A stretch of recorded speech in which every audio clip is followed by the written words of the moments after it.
ओम शांति। आप सभी को नवरात्रि के इस पावन अवसर पर बहुत बहुत शुभकामनाएं एवं बधाइयाँ।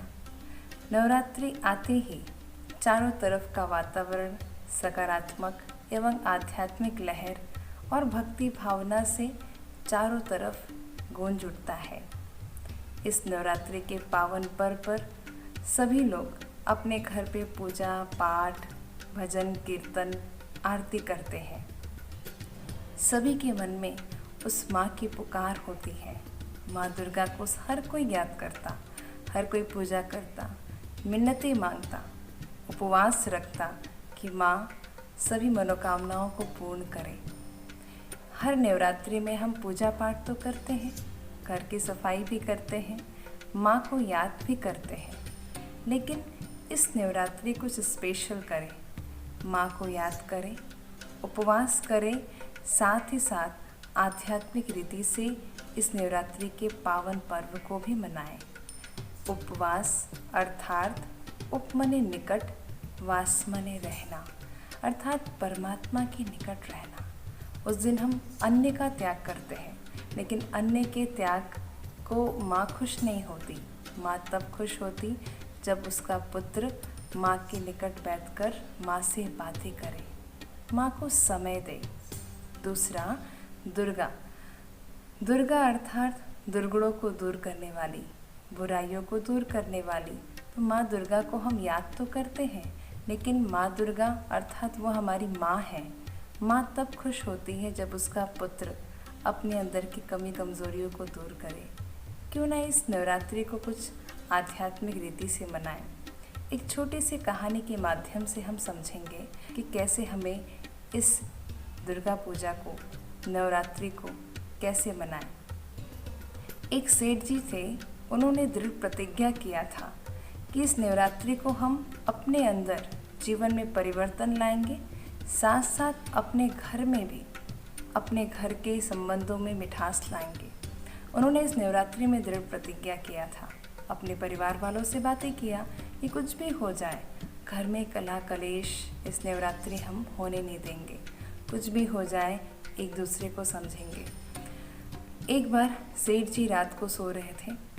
उनकी निद्रा में एक काली छाया आती है और कहती है कि सेठ जी, आपने जो दृढ़ प्रतिज्ञा किया था वो भंग होने वाला है। आपके घर पे एक काली छाया का प्रभाव पड़ने वाला है। आपके घर की सुख शांति और गरिमा को भंग करने वाली है।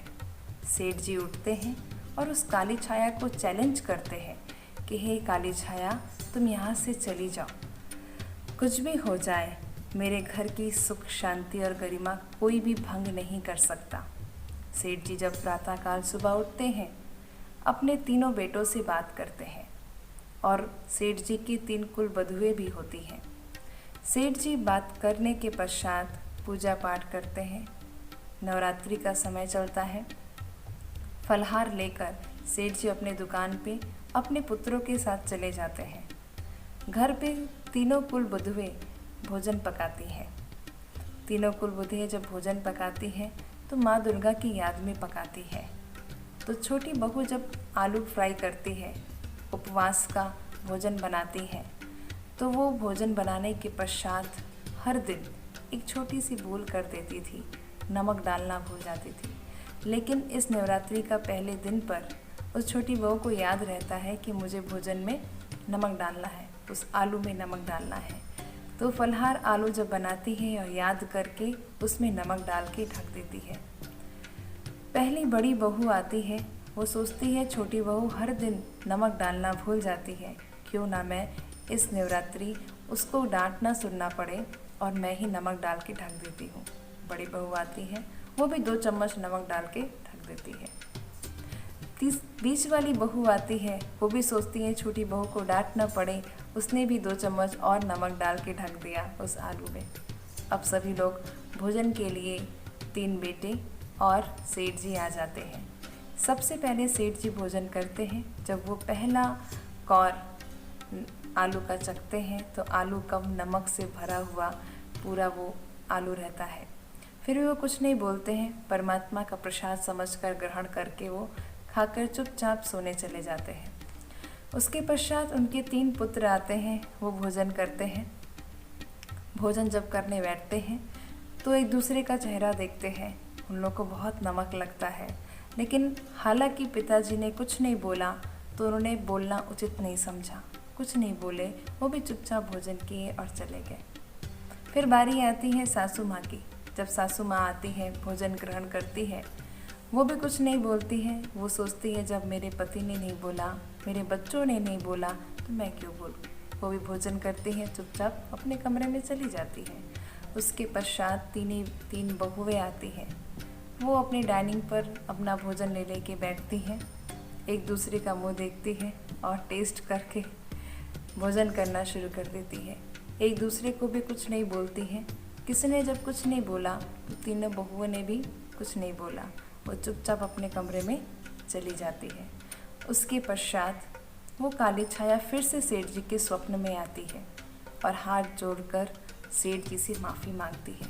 सेठ जी, मुझे माफ़ कर दीजिए, मैं गलत थी। आपके घर की सुख शांति और गरिमा कोई भंग नहीं कर सकता, क्योंकि जब घर का मुखिया ही समझदार हो, एक दूसरे की भावना को समझे, बिना कुछ कहे एक दूसरे को इशारा से ही समझा दे, तो उस घर में सुख शांति सदैव बरकरार रहती है। हालांकि ये भी हो सकता था कि सेठ जी उन तीनों बहुओं को डांट लगाए, तो बेटों भी डांट लगा सकते थे, सासू माँ भी डांट लगा सकती थी, लेकिन एक दूसरे को समझा कि गलतियाँ हो जाती है, माफ़ कर दो। वो रियलाइज़ हुआ कि मैंने गलती की। तो इस तरह से जब भी घर पे छोटी छोटी बात आए तो एक दूसरे को माफ़ करें, एक दूसरे को समझें, एक दूसरे का रिस्पेक्ट करें, प्यार से बोलें। कभी भी चिढ़कर या लड़कर बात करेंगे तो वो संबंध कड़वाहट में बदल जाता है, फिर वो परिवार नहीं लगता, युद्ध का मैदान लगता है। तो अगर घर की सुख शांति को बरकरार करना चाहते हैं इस नवरात्रि पर, तो अपने जीवन में परिवर्तन लाएं और अपने परिवार में परिवर्तन लाने का पहला स्टेप इस नवरात्रि पे शुरू करें। अपने घर की एकता और अखंडता को बरकरार रखने के लिए एक दूसरे को समझें, एक दूसरे को रिस्पेक्ट करें, प्यार से बात करें और मिलकर चलें। इन सभी शुभकामनाओं के साथ ओम शांति।